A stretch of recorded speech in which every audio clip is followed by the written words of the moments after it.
Olá, muito boa tarde. Começou no dia 11 deste mês o Ano da Fé. Uma proposta do Papa Bento XVI para toda a Igreja com o objetivo de pensar e afirmar a fé no contexto atual. Uma temática que queremos analisar nos próximos minutos com o Padre Nuno Tovar de Lemos, Padre Jesuíta do Centro Universitário Padre António Vieira e hoje convidado do programa Eclésia. Padre Nuno, muito boa tarde. Obrigado por estar neste programa, de facto, para uma conversa sobre a fé. E é uma conversa que se pode ter numa tarde de outono na televisão? Sim, é uma conversa que se pode ter em qualquer lado porque pertence à experiência humana. E, portanto, não é uma conversa específica para sítios específicos. Para não é uma conversa religiosa? Pois, aqui havia que fazer imensas distinções acerca da palavra fé, de facto, porque e normalmente usamos a palavra sem explicitar em que sentido é que estamos a usar. Usamos a palavra fé em sentido muito geral. Eu tenho fé que melhores dias virão, por exemplo. Ou seja, tenho esperança, tenho confiança. Usamos a palavra fé muitas vezes nas nossas relações humanas. Eu faço fé naquela pessoa, naquilo que aquela pessoa está a dizer, no sentido de eu acredito naquela pessoa. Usamos a palavra fé em sentido religioso geral e no sentido cristão. Mas eu diria que à partida é impossível viver sem fé. Faz parte da vida.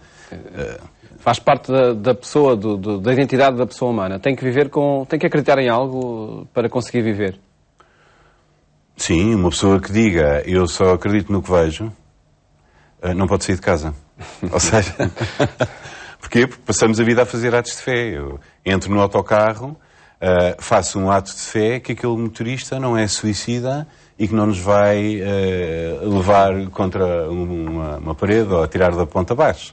Claro, faço esse ato de fé não por fazer, porque acredito na empresa que o contratou, acredito naquela pessoa. Vou tomar um café, faço fé que, de facto, o senhor do café não pôs cianete lá dentro. Pergunto a alguém na rua a direção, como é que se vai para aqui, como é que se vai para ali, faço um ato de fé. Experimentar viver um dia sem atos de fé seria uma experiência engraçada, mas eu diria impossível. Impossível.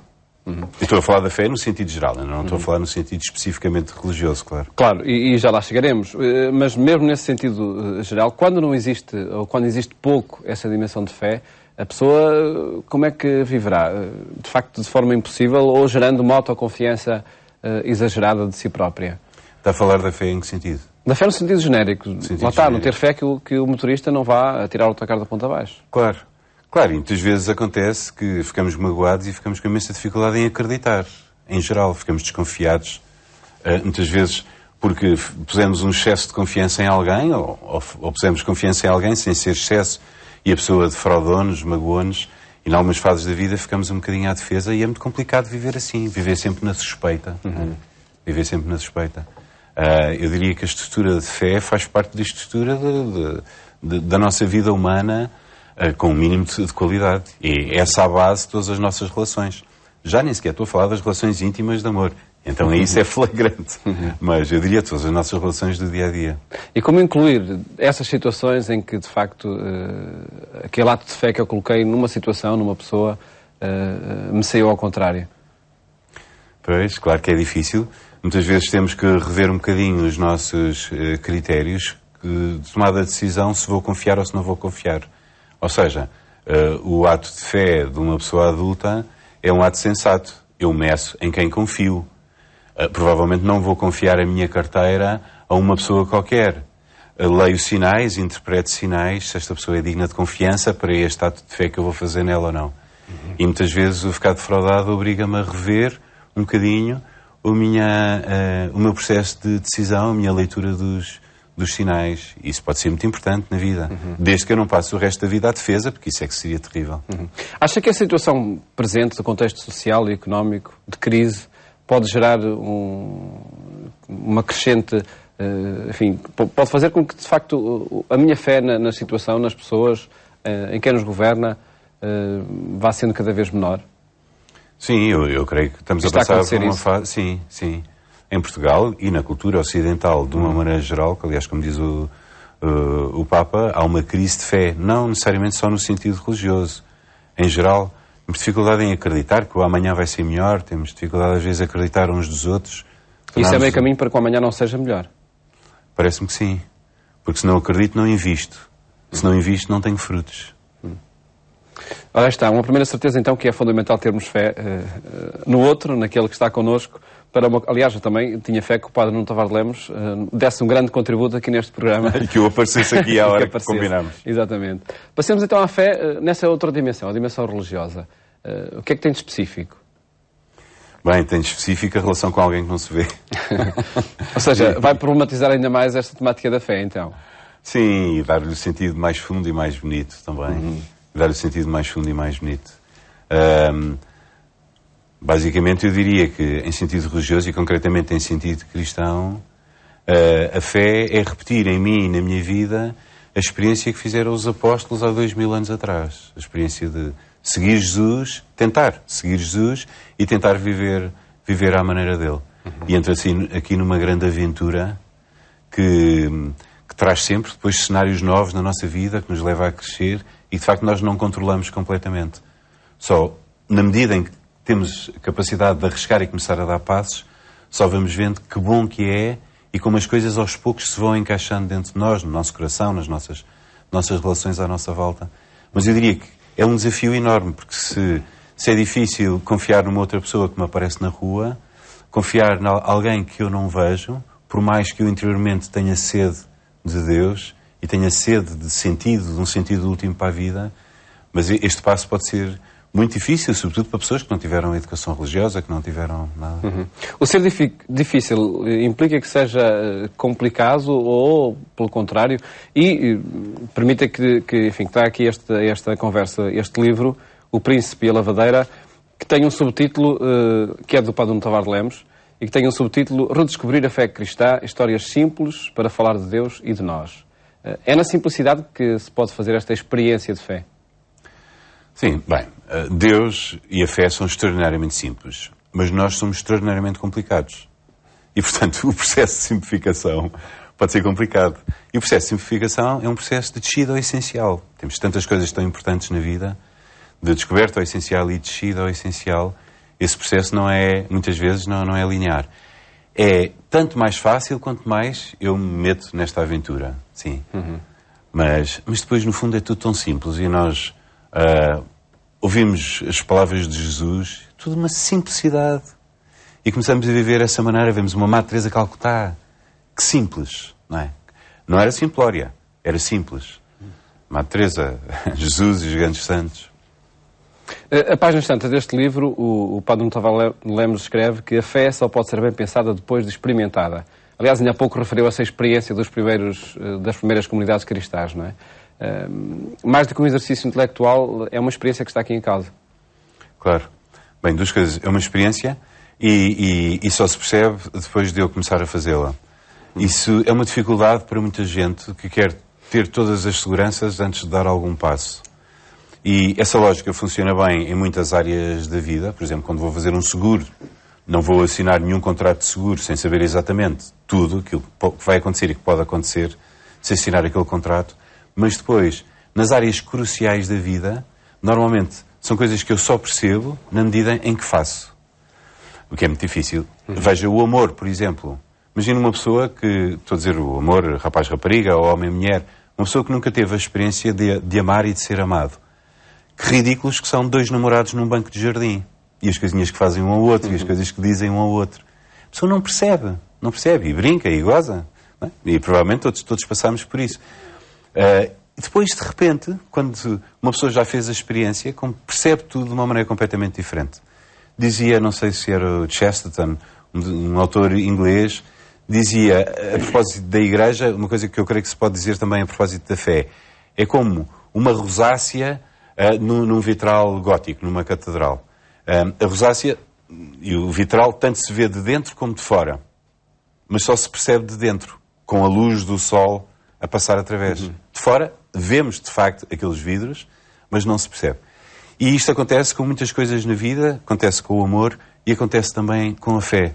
É muito difícil eu perceber de fora, tenho que começar a experimentar e aí é que tenho de facto dados. E portanto este passo inicial, por vezes, é difícil. Mas depende sempre de cada um? O dar esse primeiro passo? Há uma decisão.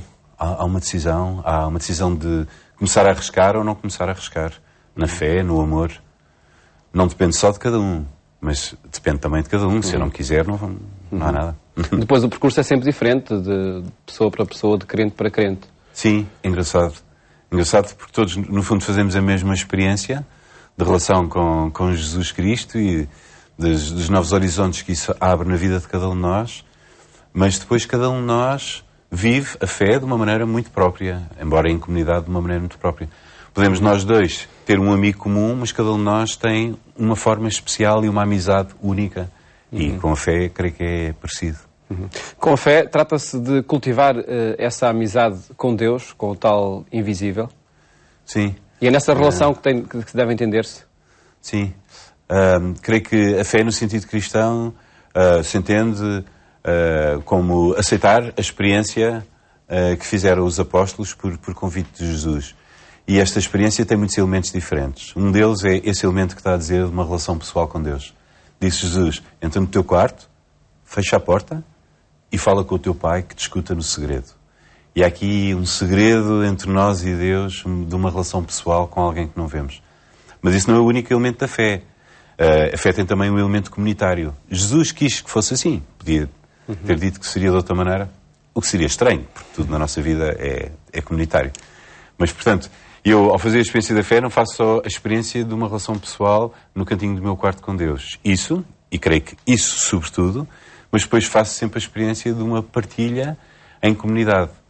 Na igreja, no sentido geral. É isso que a palavra igreja quer dizer, comunidade.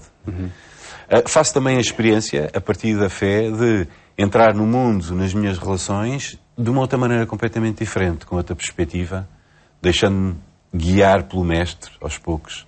E é toda a questão mais moral, mais ética da fé, da maneira de estar na vida. Algumas pessoas dizem, tenho um amigo meu que não acredita em Deus, não é batizado, mas é um grande cristão pela sua maneira de viver. Pode ser um grande santo, mas esse é um elemento constitutivo da fé, mas não é o único elemento. A prática do dia-a-dia. E depois a fé tem também conteúdos, coisas que nós não saberíamos só pela nossa própria cabeça.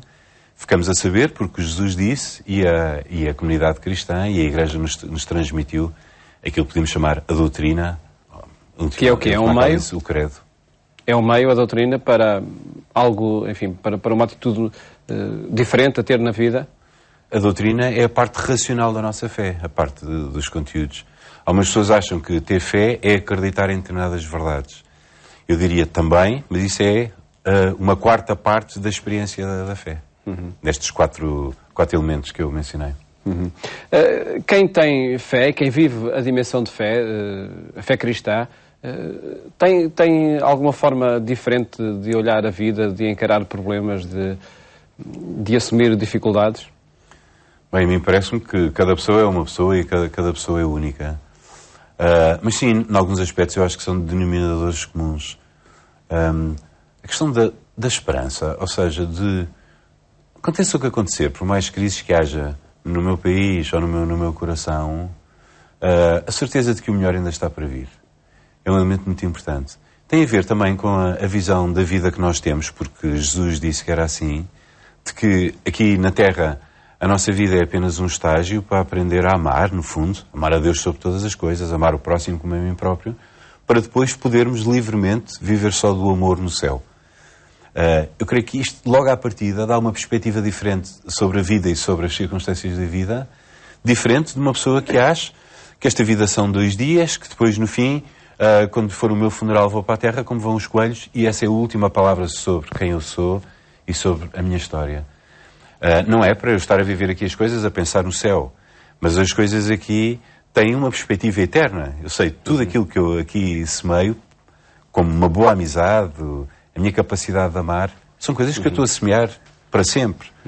O que me pode dar também uma certa liberdade em relação às muitas fases pelas quais a vida passa, fases às vezes ótimas e muito agradáveis, outras um bocadinho mais duras, sem me deixar completamente afogar no momento presente. Existe sempre unidade, como dizia o Padre Nuno, entre de facto o que a dimensão da fé dá a estes dias e a essa eternidade.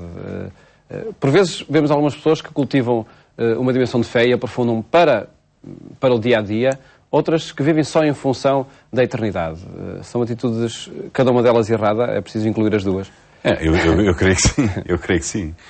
Nós o que temos para viver é o dia de hoje e o dia da manhã. E, portanto, viver na Terra como se não vivesse e a pensar que o céu é que é a minha morada permanente e, portanto, vou fazer de conta que não vivo na Terra, parece-me que não haveria nada mais oposto àquilo que Jesus quis. No entanto, veja, eu estou aqui na Terra, mas qual é que é a minha perspectiva? O que é que eu tenho aqui no fundo da minha cabeça em relação ao meu destino? Por hipótese, vou numa viagem num transatlântico e desafiam-me ali uma atividade qualquer, por exemplo, umas obras de remodelação do deck. Vamos pintar aqui umas cadeiras espreguiçadeiras e... Se eu acho que o transatlântico vai para uma convenção internacional de transatlânticos em Miami, é uma coisa. Bora aí, arregaçar as mangas, vamos atirar. Isto vai-nos dar trabalho, mas vai valer a pena. Se eu acho que o transatlântico se chama Titanic e se vai bater num iceberg... No fundo, porquê? No fundo, porquê é que eu vou ter trabalho? Porquê é que eu não me vou deitar nas ditas espreguiçadeiras, mal pintadas, e uns whiskies e umas amigas, e... não é? Ou seja, a vida é para ser vivida cada dia, o dia de hoje. Mas o que é que eu tenho no fundo da minha cabeça? Que estou a construir qualquer coisa que tem um sentido último, ou que isto tudo é uma sucessão para o abismo, para o nada, para o absurdo final? Eu acho que isso faz bastante diferença. E será o sentido último que determina o dia-a-dia? Sim, pelo menos o sentido último que dá perspectiva a um dia-a-dia, que as coisas valem a pena, sobretudo quando as coisas podem ser um bocadinho mais difíceis, não me desanimar com elas, porque estou a construir qualquer coisa que vale a pena construir para esta vida e até para a outra. Isso que se está a construir chama-se a felicidade que se tem em cada dia? Sim, bem, felicidade é uma palavra muito grande. Precisaríamos de um programa só Sem dúvida. sobre essa palavra. Sim, creio que a felicidade entendo-a mais como um caminho onde sinto que vou dando passos de humanização para mim e para os outros à minha volta. Não creio que eu possa dizer sou feliz, não sou feliz, já encontrei, sou 50%, sou 90%. Creio que ou estou a crescer nesse caminho de felicidade, que é um caminho de humanização, ou estou a andar para trás, a fechar-me, a desumanizar-me. Retomemos então o tema da fé, este central do programa de hoje. É possível dizer eu tenho a minha fé? Bem, a palavra ter é assim um bocado esquisita. Eu, quando estive em Angola, pus-me a ter umas aulas de uma das línguas faladas em Angola, o Quimbundo, e, curiosamente, eles não têm o verbo ter. Não têm o verbo ter. Têm o verbo estar, e depois dizem eu estou com, aquilo que nós diríamos ter. Por isso eles não têm maneira de distinguir eu tenho fé ou eu estou com fé. Bem, também não têm maneira de distinguir eu tenho uma camisa ou eu estou com uma camisa. E depois pus-me a pensar, realmente nós usamos o verbo ter para tudo e para mais alguma coisa na vida. Nós temos amigos, nós temos tempo, nós temos coisas, temos carros e até temos fé. Enfim, não sei se calhar não é o melhor verbo. De qualquer maneira, eu gostaria mais de dizer, eu escolhi caminhar na fé. Mas a questão que o Paulo pôs é um bocadinho diferente, não é só acerca do ter ou não ter fé, eu cá tenho a minha fé, independentemente dos outros. Bem, eu creio que ultimamente todos nós temos de dizer isso. Eu tenho a minha fé. E a minha fé é a minha relação pessoal com Deus, que há de ser de alguma maneira diferente da sua. Se isso significa eu tenho exclusivamente uma fé que é a minha e que eu não partilho com ninguém, e portanto se a minha fé é uma coisa que eu vivo sozinho e não tenho nenhuma expressão comunitária na Igreja, eu diria um bom princípio, mas ainda não descobriu qualquer coisa que pode ser riquíssima. Mas também difícil. Porque, claro, é quando de repente eu me sento no banco da igreja e me sento ao lado de uma pessoa diferente de mim, que as coisas podem ser mais exigentes, que me tenho que abrir à diferença e tenho que abrir também a uma igreja, a uma comunidade que tem limitações. Não é? Não só eu tenho as minhas, mas uma comunidade que tem limitações. Mas Jesus quis assim e disse, onde 2 ou 3 estiverem reunidos em meu nome, eu estarei aí no meio deles. 2 ou 3. E quem faz uma experiência de fé sabe que este elemento comunitário, para além do eu cá tenho a minha fé, que este elemento comunitário é muito importante, muito bonito, puxa muito por nós e leva-nos muito mais longe. E por outro lado, quando nos fechamos só com a nossa fé, facilmente a fé vai ficando cada vez mais pobre. O nosso tempo já está a chegar ao fim. Em todo caso, gostava ainda de ouvir a sua opinião sobre esta iniciativa que o Papa Bento XVI lançou a toda a Igreja de celebrar um ano da fé. Que oportunidade pode constituir? Sim, é uma iniciativa fantástica e é engraçado ver como depois mexe mesmo com vidas concretas de pessoas concretas. Já tenho tido várias conversas com pessoas que me dizem, ainda por cima este é o ano da fé e eu achei que tinha de tomar esta decisão ou avançar, dar um passo neste sentido. É uma iniciativa muito importante, aparece como comemoração dos 50 anos da abertura do Concílio Vaticano II, o que me parece importantíssimo também, voltarmos ao Concílio. O Concílio teve uma data de intuições muito importantes e que não estão de todo ainda esgotadas nem exploradas, e acho muito bonita a maneira como o Papa põe a questão, a porta da fé. Está sempre aberta, não é? Que está sempre aberta, como ele diz no princípio. E será uma oportunidade para que várias iniciativas que se assumem, que se desenvolvem, elas levarão de facto a essa redescoberta da fé e a uma vivência mais coerente, mais transparente do que tem a fé, do que implica? Sim, eu creio que por todo lado estão a preparar iniciativas diferentes ao nível das paróquias, ao nível dos movimentos, de grupos cristãos, etc. Imensas iniciativas a propósito do Ano da Fé. Creio que todas essas iniciativas depois serão, de facto, portas abertas para pessoas que participem. Pois há sempre a liberdade humana. Uma delas não é uma porta nem uma janela, é um quadro, um musical que está no teatro, no Auditório São João de Brito, em Lisboa, ainda durante alguns dias, não é? Onde também esta temática de alguma forma está presente. E já agora fica o convite para ver esse teatro, esse musical que tem por autoria o Padre Nuno Tavares de Lemos. E que estreou exatamente no dia 11 de outubro, a abertura do Ano da Fé. Exatamente. O nosso tempo chegou ao fim. Agradeço, Padre Nuno, ter estado neste programa, onde contamos com a perspectiva do Padre Nuno Tavares de Lemos sobre a temática da fé, este ano particularmente presente em projetos e iniciativas de grupos e comunidades que fazem a experiência crente. Desejo um bom fim de tarde. Até amanhã, se Deus quiser.